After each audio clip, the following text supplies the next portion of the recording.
നമുക്ക് ഇന്ന് detail call out എങ്ങനെ ഉണ്ടാക്കാം എന്ന് നോക്കാം. ഇതുപോലത്തെ ഡീറ്റെയിൽ കോൾ ഔട്ടുകൾ, ആട്രിബ്യൂട്ട് കാര്യങ്ങളൊക്കെ നിങ്ങൾ ഓട്ടോകാഡിൽ ഇഷ്ടം പോലെ കണ്ടിട്ടുണ്ടാവും. ഇങ്ങനെ വാല്യൂസൊക്കെ ചേഞ്ച് ചെയ്യുന്ന മെത്തേഡ് നമുക്ക് എങ്ങനെയാണ് ഉണ്ടാക്കാൻ പറ്റുന്നതെന്ന് നമുക്ക് നോക്കാം. ഞാൻ കാണിക്കുന്ന വീഡിയോസ് വളരെ ഫാസ്റ്റായിട്ട് പോകുന്നുണ്ടെങ്കിൽ യൂട്യൂബിൽ സെറ്റിങ്സിൽ പോയിട്ട് പ്ലേ ബാക്ക് സ്പീഡ് അഡ്ജസ്റ്റ് ചെയ്ത് കഴിഞ്ഞാൽ നമുക്ക് അത് സ്ലോ ആയിട്ട് കാണാൻ പറ്റും. അങ്ങനെ സ്ലോ ആയിട്ട് ചെയ്ത് കണ്ടുപിടിക്കുക. നമുക്ക് സ്റ്റാർട്ട് ചെയ്യാം. നമുക്ക് ആദ്യം ഒരു ഷേപ്പ് വരച്ചുണ്ടാക്കണം. അതിനായിട്ട് ഞാൻ സർക്കിളും പോളിലൈനും ഉപയോഗിച്ചുകൊണ്ട് ഞാൻ കുറച്ച് ലൈൻസുകൾ വരയ്ക്കുകയാണ്, ഷേപ്പ് വരച്ചെടുക്കുകയാണ്.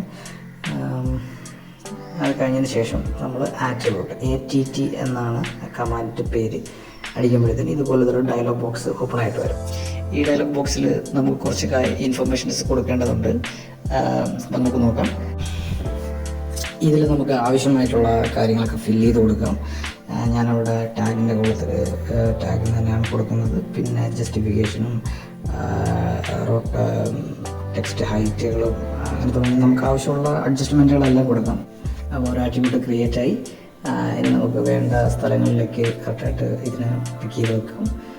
ഇനി രണ്ടാമത് ഒരെണ്ണം കൂടി ഉണ്ടാക്കുകയാണ്. ആട്രിബ്യൂട്ട് നേരത്തെ പറഞ്ഞ ആട്രിബ്യൂട്ട് അടിക്കുന്നു. ടാഗ് നമ്പർ, ഷീറ്റ് നമ്പർ ഞാൻ കൊടുക്കുന്നു. ഷീറ്റ് നമ്പറിന് ഇതിനിടയ്ക്ക് സ്പേസ് വരാൻ പാടില്ല. സ്പേസ് വന്നു കഴിഞ്ഞാൽ നമുക്കത് ക്രിയേറ്റ് ആവില്ല.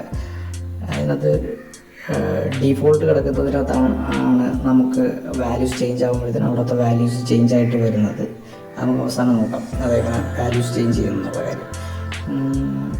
കൊടുത്തതിന് ശേഷം വേണ്ട സ്ഥലത്ത് നമുക്ക് ക്രിയേറ്റ് ചെയ്ത് വെച്ചതിന് ശേഷം സെലക്ട് ചെയ്യാം. നമുക്കിതിനെ ബ്ലോക്കാക്കി മാറ്റാം. B എൻ്റർ കൊടുത്തു കഴിഞ്ഞാൽ നമുക്കിതിനെ ബ്ലോക്കാക്കാൻ പറ്റും. എന്നിട്ട് ബ്ലോക്കിൽ പേരുകൾ, ബ്ലോക്കിൻ്റെ നെയിം കൊടുക്കുക, അതിൻ്റെ ഒരു പോയിൻ്റ് പിക്ക് ചെയ്ത് കൊടുക്കുക, എന്നിട്ട് നമുക്ക് ബ്ലോക്കാക്കി മാറ്റാം.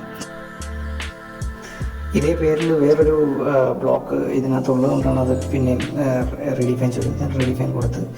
അപ്പോൾ ഇതിനകത്ത് നമുക്കൊരു വാല്യൂസ് ചേഞ്ച് ചെയ്യാനായിട്ടുള്ള ഓപ്ഷൻ വരും. ഇനി നമ്മളിത് ഡബിൾ ക്ലിക്ക് ചെയ്ത് കഴിഞ്ഞാൽ ആട്രിബ്യൂട്ട് ഇതിനകത്ത് വാല്യൂ ചേഞ്ച് ചെയ്യുന്ന ഒരു സെറ്റായിട്ട് വരും. ഇനി നമുക്കിതിനെ റൊട്ടേറ്റ് അങ്ങനത്തെ ഉള്ള കാര്യങ്ങളൊക്കെ നമുക്കൊന്ന് ചെയ്യാം. സ്ട്രക്ചർ റൊട്ടേറ്റ് എന്നൊക്കെ ഉള്ളത്. ബ്ലോക്കിന് വേണ്ടിയിട്ടുള്ള ഒരു വീഡിയോ ഞാൻ സെപ്പറേറ്റ് ആയിട്ട് ചെയ്യുന്നുണ്ട്. ഇത് സ്ലോ ആയിട്ട് നോക്കിക്കഴിഞ്ഞാൽ ഇത് നിങ്ങൾക്ക് മനസ്സിലാവും ഇതെങ്ങനെയാണ് ചെയ്തിരിക്കുന്നത് എന്നുള്ളത്. ഇല്ലെങ്കിൽ ഞാൻ സെപ്പറേറ്റ് വീഡിയോസിൽ ഞാൻ ഡീറ്റെയിൽ